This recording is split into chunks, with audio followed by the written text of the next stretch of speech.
Okay, class. Today we will see next problem in the design of bridge engineering class.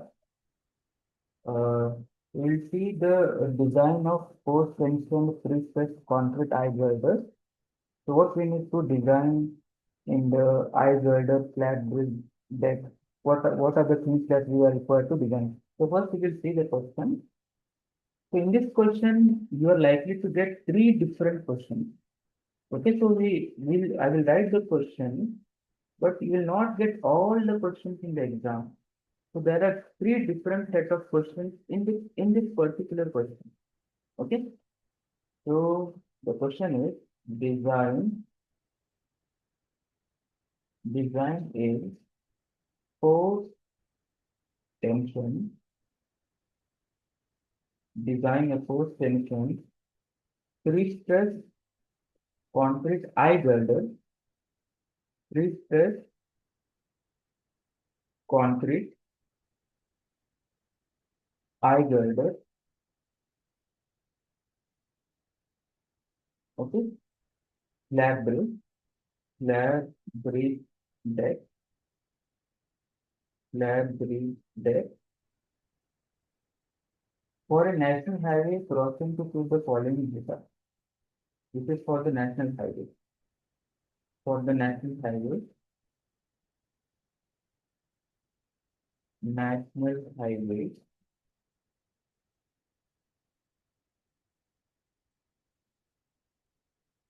crossing to suit the following data. Crossing to suit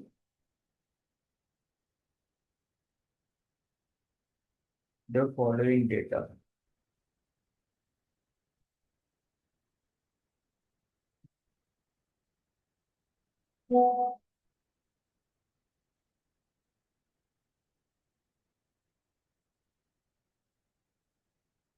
Okay, so here effective span is given.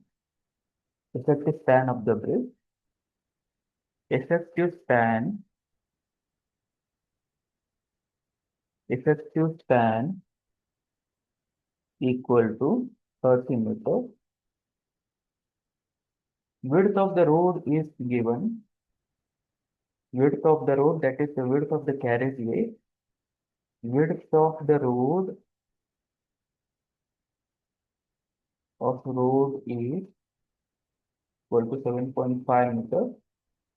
Then the width of the footpath is given and it is provided on either side.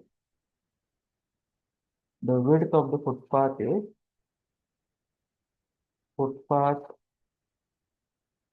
equal to 1.5 meters.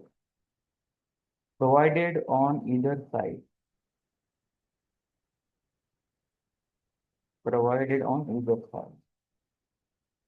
Then they have also given the thickness of the wearing post. So above deck, you have something like the road. You're making the road, and that is something ATM that you are providing, and that is wearing coat. Okay. Thickness of the wearing coat is given.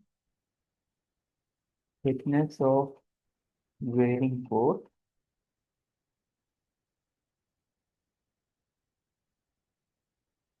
and it is equal to 80 mm. Okay, so which load we have to consider? They have given consider IRC class AA tracked vehicle. Tracked vehicle. The load will be mentioned in the problem. What kind of IRC load you have to take, that will be mentioned in the problem. Spacing of the longitudinal girder. See, this is the girder problem. So here you will have the longitudinal girder and as well as the cross girder. Above longitudinal girder and above cross girder, you will have the deck, and that is also known as slab. Okay, so in the previous problem, we have only seen the deck. There was no girders, longitudinal girders and the cross girders. But here in this problem, you have the deck, that is the slab. Below the deck, you have the longitudinal girder, which is along the length direction, and cross girder, which is along the width direction of the bridge. Okay. Spacing of the longitudinal girder is given. Spacing of the longitudinal girder.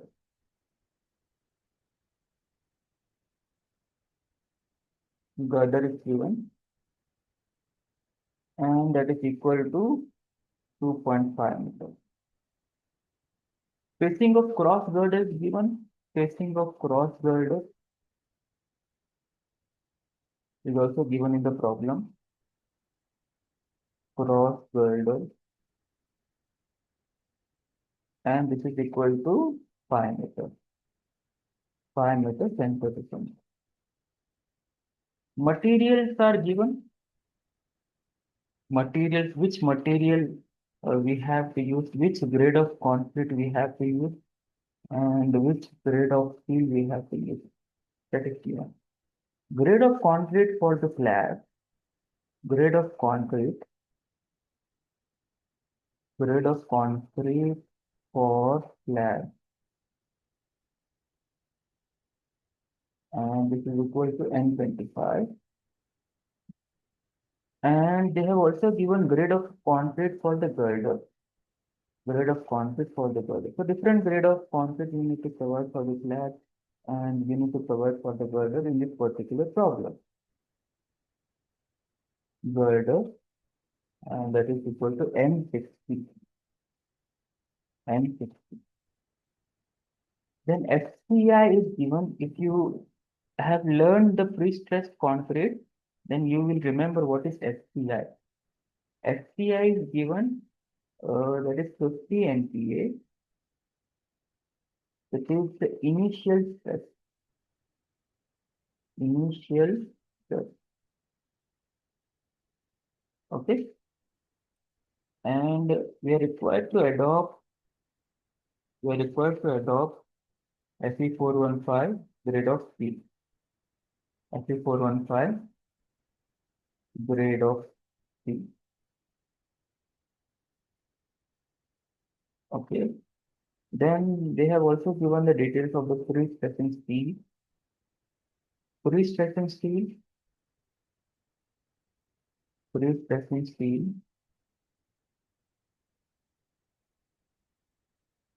equal to 7 numbers of high tension span. High tension span of 15.2 diameter, 15.2 mm diameter. Okay. So they are asking us to design the girder, design the girder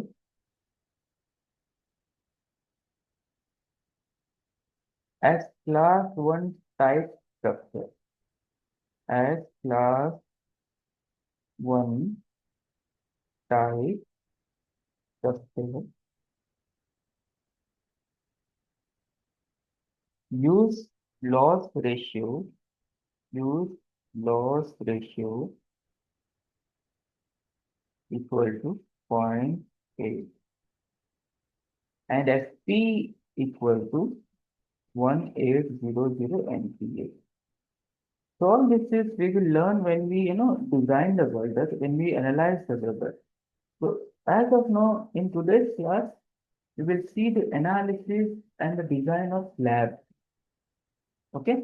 So you see in this particular problem, we have three different questions, and three different questions shall be asked in the exam. So you have the design of slab, design of slab, and design of slab will be RCC in this case. Then we have the analysis of the girder, analysis of the girder, and then we have design of girder. design of girder. Okay. So if they ask you directly design of girder, so they will give you the data of the analysis of the girder in the problem statement. You don't have to do the analysis when design of girder question is asked. And if analysis of the girder is a question, then they will give some data with regards to the design of analysis and the design of slab.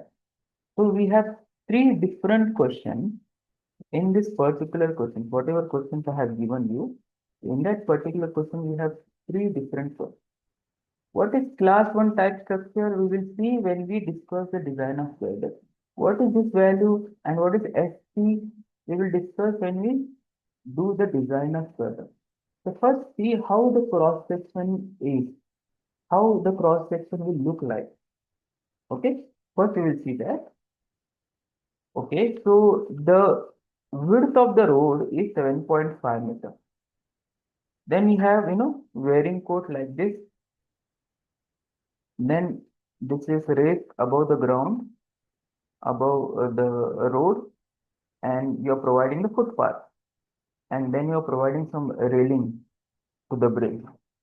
Okay, so footpath is 1.5 meter. Here also you'll provide some railing. It will be like this.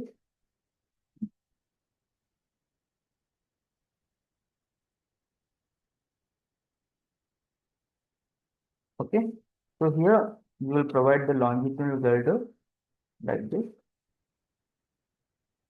Longitudinal girders are of I shape. You will provide I girders.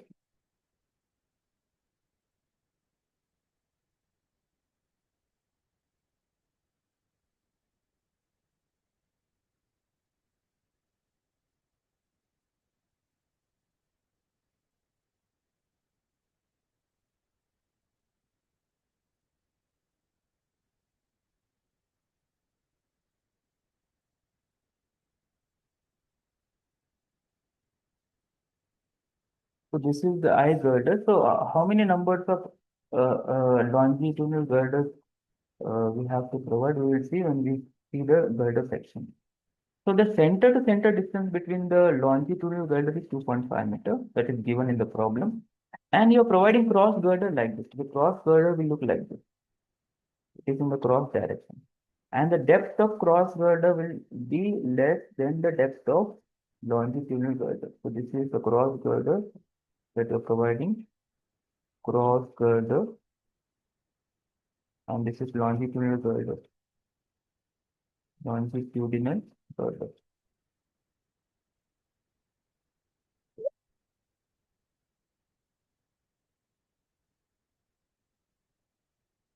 Okay, so we are providing 80 wearing cord, 80 wearing cord,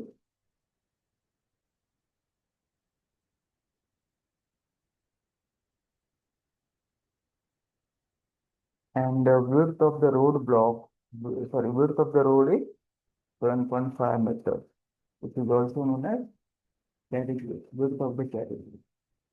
So this is the cross section of the bridge. The bridge will look like this. This is 1.5 meter footpath on either side. The bridge will look like this. Okay. But when you see from the top, when you see from the plan of the bridge, you will have the longitudinal girders like this.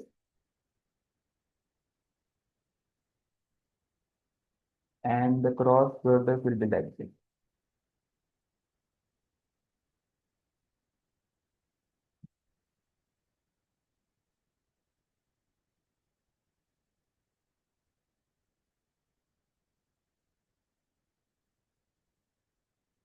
Okay.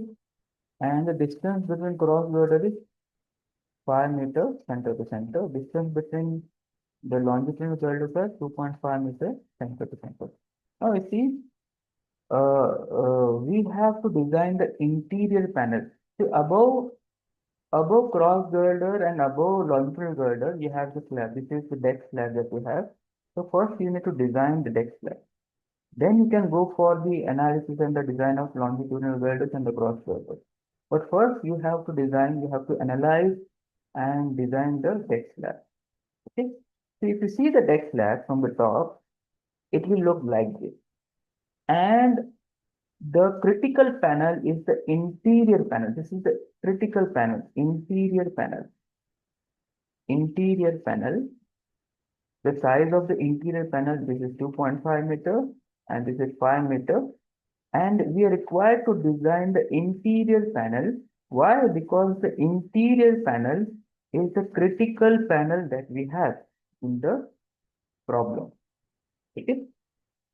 So we will write the design of interior panel. This will be the question. Okay.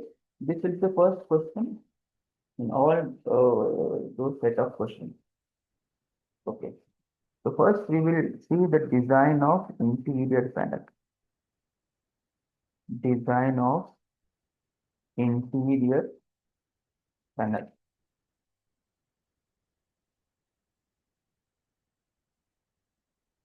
Design of interior panel.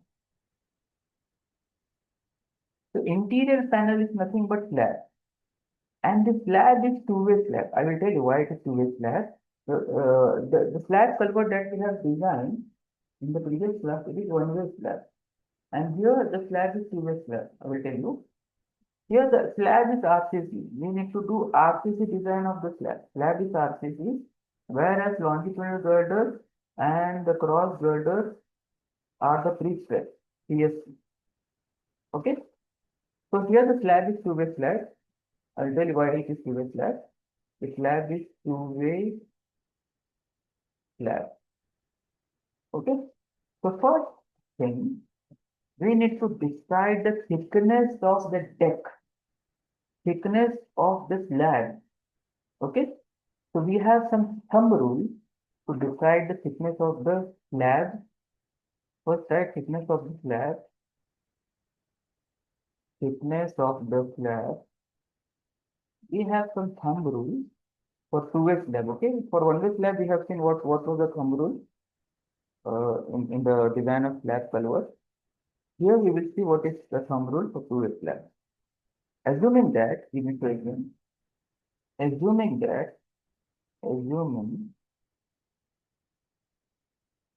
thickness of deck slab,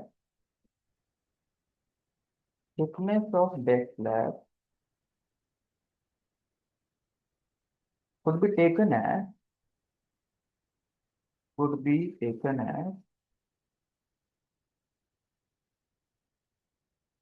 50 mm per meter longest span of the slab. Longest span of the slab. So the slab is, it's a rectangular slab. You have seen it's the interior panel. It is 5 meter and it is 2.5 meter. So 5 meter is the longest span of the slab. So we can decide the thickness of deck slab. It can be taken as 50 mm per meter longest span of the slab. Okay. Thickness of deck slab. Thickness of deck slab equal to 5 into 50.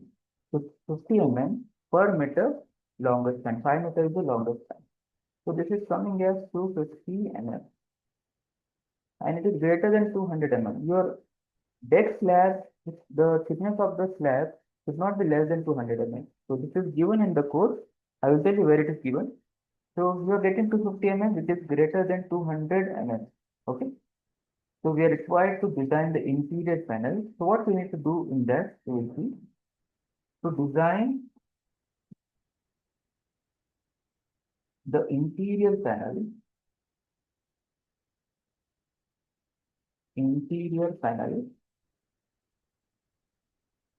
we need bending moment due to live load,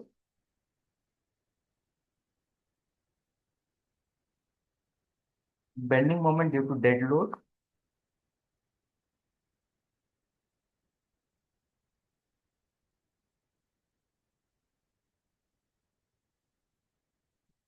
Shear force due to live load and shear force due to dead load.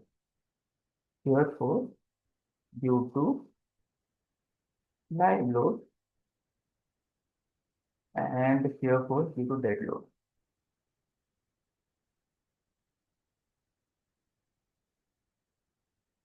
So this data we need to design the interior panel.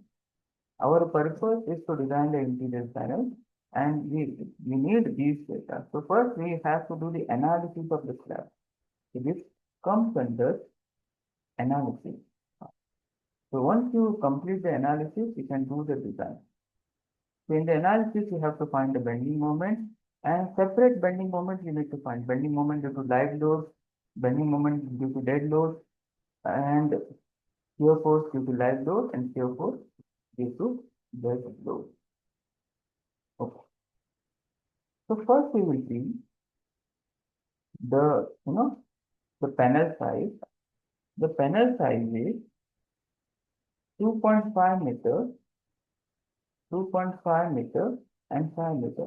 So 5 meter is along the length of the bridge and 2.5 meter is along the width of the bridge. Try to understand this. Okay. And what loading they have given in the problem statement? We have to take the load as IRC class AA tracked vehicle. Tracked vehicle.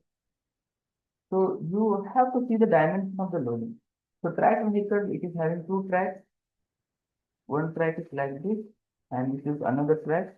I'm showing you the plan of the plan of the IRC class double tracked vehicle.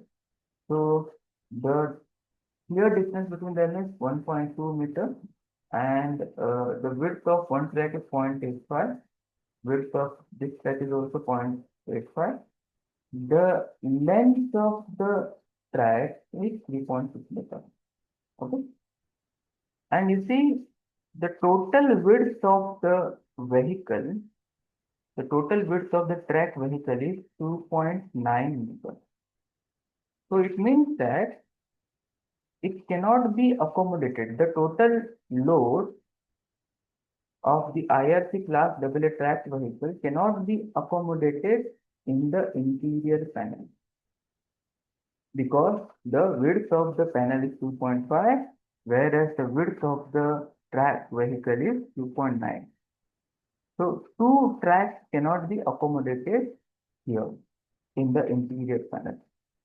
So what we have to do, you only have to consider one track. Yeah.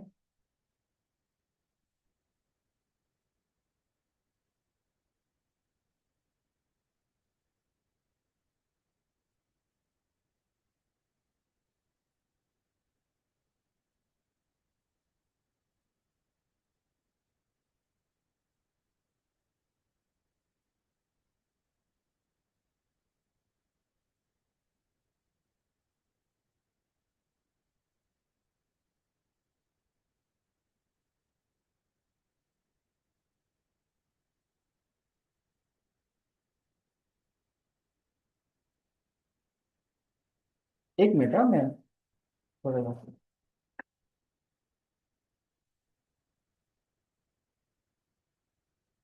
तो photo share करने बोले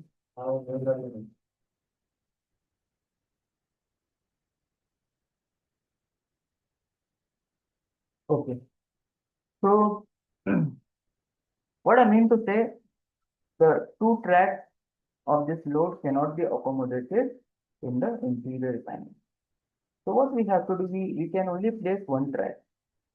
We can only place one track, and where to place that one track? We have to place the track such that we will be getting maximum bending moment. So we have to place the one track at the middle of the interior panel. Middle of the interior panel. This is how you can place the one track in the interior panel. This is 0.85 and this is 3.6. Okay. So we'll see bending moment due to that. So this is how you need to place the load in the interior panel. So to get the maximum bending moment, one track of class AA vehicle must be placed at the center of the interior panel. Okay, and you also know the load of the tracked vehicle. The load of the tracked vehicle is 700 kilonewton. So the load of each track will be 350 kilonewton. So we have only placed one track in the interior panel, and the load that is acting on the interior panel is 350 kilonewton. Okay, 350 kilonewton. So I will write the bending moment due to live load. Bending moment due to live load. Now, to find bending moment due to live load, here the live load is concentrated load. Live load is not, UDL, uniformly distributed load. Live load is concentrated load of 350 kilonewton. One track, the load of one track is 350 kilonewton, and that load is acting on the slab. So we have not seen, how to design the slab only subjected to concentrated load.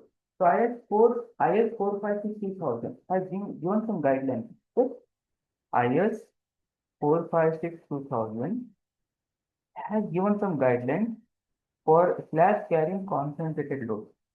For slabs carrying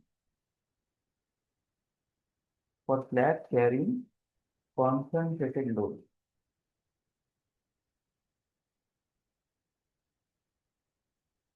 Okay. So what it says in clause number 24.4, page number 41. So what it says use any approved method. It says any approved method by the engineer. It says any approved method. Approved method can be used to analyze the slab subjected to concentrated load. Any approved method, and in the note it says, in the note it has some notes. Clause 24.4 had some notes. So in the note it says the most common elastic methods are the most common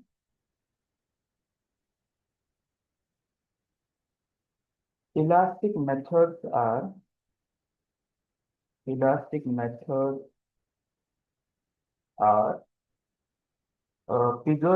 curve, figured curve, figured curve, or Westergaard theory. Westergaard theory.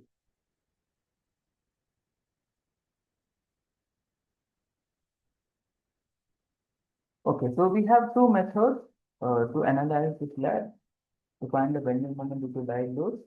One is figured curve, or other is Westergaard theory. So we will use figured curve to analyze the slab. Okay, we will go with the figured curve to find the bending moment. So in the figured curve, you have to use some curve, and the formula to find the bending moment is, I will show you.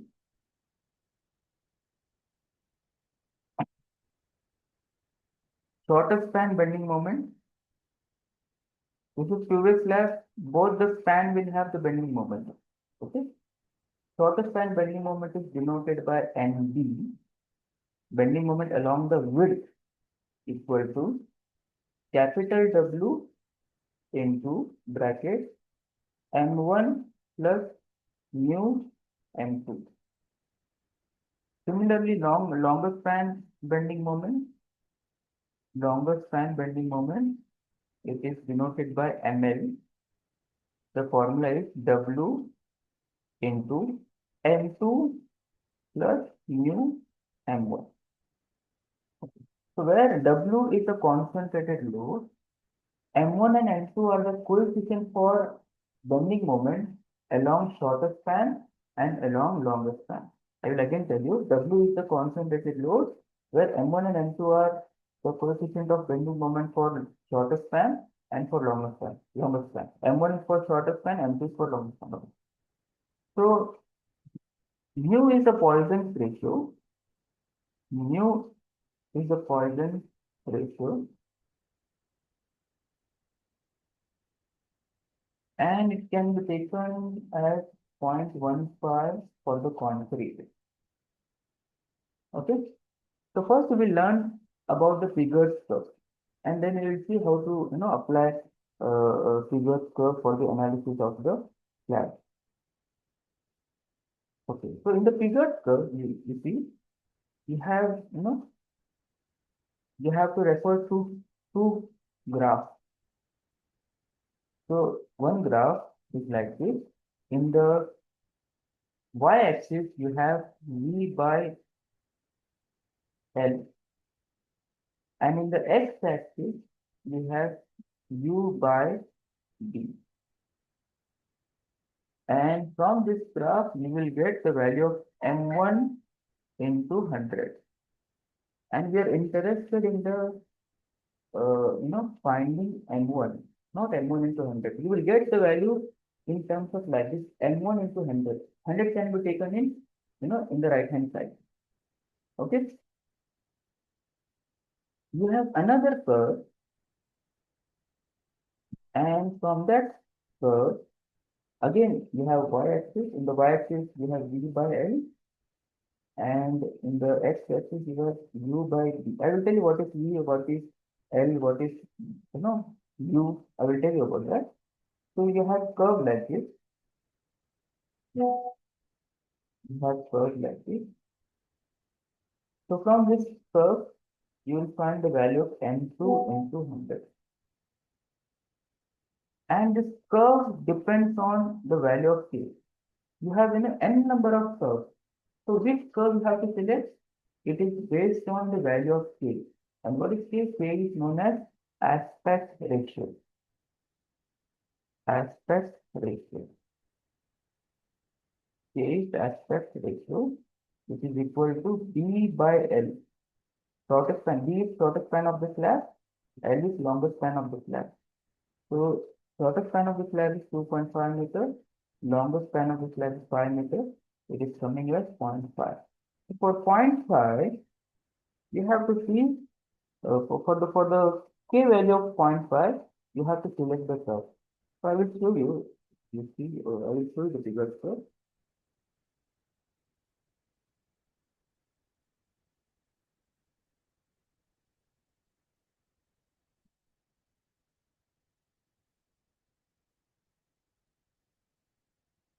So here you see you have the figures first. For different value of k, we have given the different figures first. See here, for k equal to 0.4, you have to refer this figures first. These two figures first. For k equal to 0.5, you have to refer this figures first. For k equal to 0.6 and for k equal to 0.7. So different curves that are given here based on k value, and we need to refer accordingly. Okay. I'll come to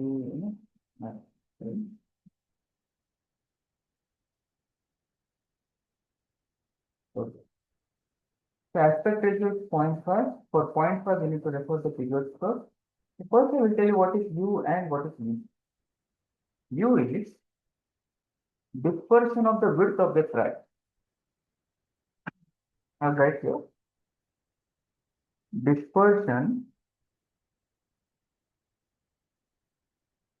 of the width of the track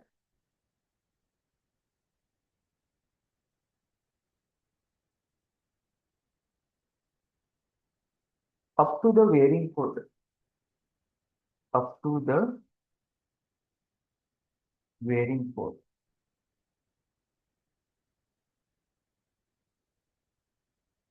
Up to the wearing force. Okay. And what is V? V is the dispersion of length of the track. So you have the width of the track, you need to see the dispersion of the width up to the wearing force. You also have the length of the track, that is 3.6 meters, and you have to see the dispersion of the length of the track up to the wearing force. That is dispersion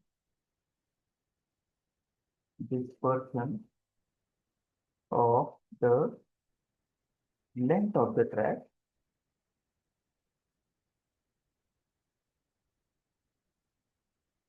up to the varying point, up to the varying point.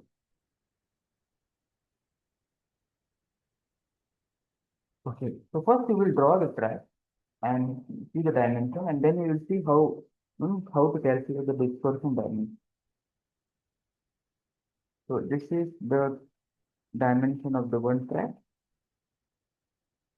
0.85 is the width of the track, and 3.6 is the length of the track. Now it is asking us find the dispersion up to the varying point. Now the depth of the varying point is given in the problem statement. The varying point is 80 mm.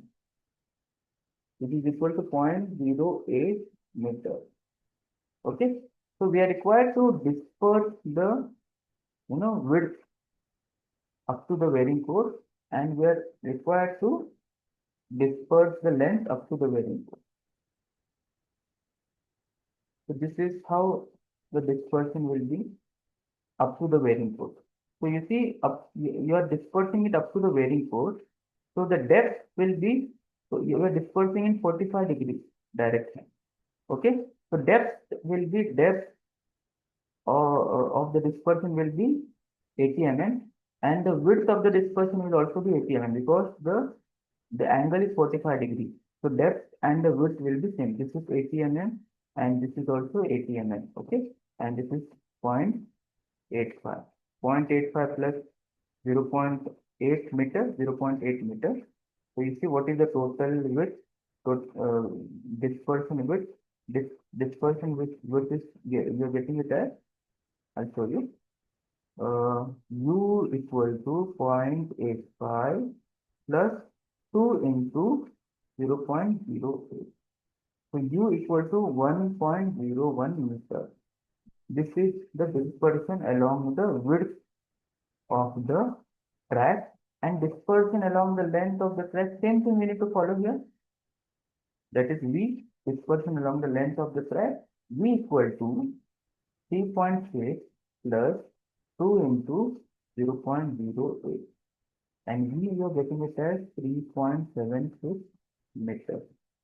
Okay. Okay, I will share you another link in 5 minutes. We will continue in the next session.